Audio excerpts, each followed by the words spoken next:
आज अनुकूल गस्तरे आसी विभिन्न कार्यक्रम जोग देइछंती केंद्र मंत्री धर्मेंद्र प्रधान। केंद्र शिक्षा मंत्री धर्मेंद्र प्रधान सकाळ समय रे अनुगुलु बाहरी महिधरपुर आंबिथिठारे मां वन दुर्गा मंदिर रे पहुंची मां को दर्शन करिबा परे सेठारु बाहरी तळमूल ठारे मां कनक दुर्गा और गड़संत्री ठारे मालभी ठाकुराणी मंदिर रे मां को दर्शन करथिले। परवर्ती समय रे बोरपार ठारे विभिन्न विकासमूलक कार्यर भूमि पूजन कार्य जोग देइथिले। एहा परे अनुगुल म्युनिसिपालिटी टाउन हॉल ठारे पहुंची भारतर लोकप्रिय प्रधानमंत्री नरेंद्र मोदींकर मन की बात सुनिबार कार्यक्रम रहिछि। एहा परे अनुगुल सभाघर ठारे निक्षा मित्रर शुभ उद्घाटन कार्यक्रम करिसंती। अपराह्न 3:00 घटिका समय रे अनुगुल सर्किट हाउस ठारे एमसीएल रो आरपीडीएसी बैठक रे जोग देबार कार्यक्रम रहिछि।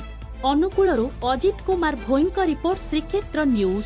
आमर अनुगुल जिला प्रशासन तथा टाटा स्टील तरफरु बनपाल छक को सौंदर्यीकरण करिवार गोटे प्रकल्प आज ये आरंभ करिवार शुभ दिगला। तासह आमर ऐतिहासिक गाँ स्वर्गीय आदित्य प्रसाद सिंह जोटा जन्मस्थान गुतमरा से जो गाँव पुष्करणी अच्छी अमृत सरोवर भावे बनईमार आज आम भी तार फाउंडेशन स्टोन दिगला।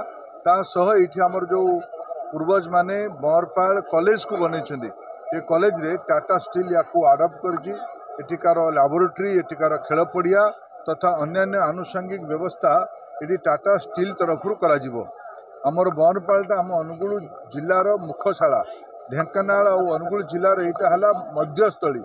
टाटा स्टील नेतृत्व में जिला प्रशासन उभय पटु मिसिकी आम जिला को गोटे एक आधुनिक जिला भाव तैयारी करिवार आमर संकल्पना अच्छी। ये हूँ अरुणिमा अर्थ है गोटे प्रथम सूर्यर गोटे नूतन किरण।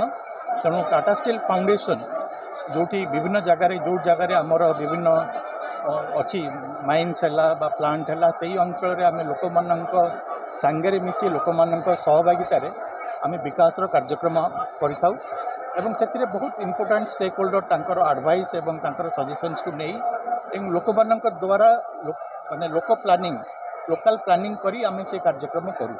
आज जो कार्यक्रम अच्छी से अरुणिमा आम 2-3 प्रोग्राम सहित विशेषकर फोकस देचु।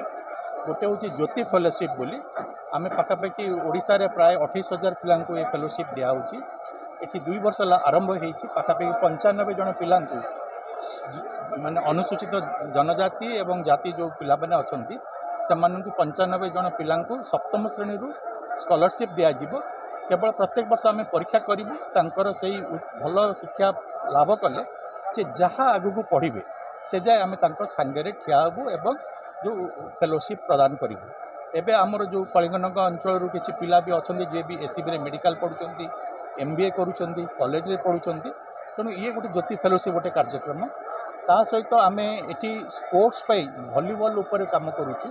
आपण मैंने देखिए बहुत वर्तमान ढेंकानाल जिला बा अनुगुल जिलार पिला माने बहुत आगे अच्छा स्पोर्ट्स भलीबॉल स्टेट रिप्रेजेंट करुँच।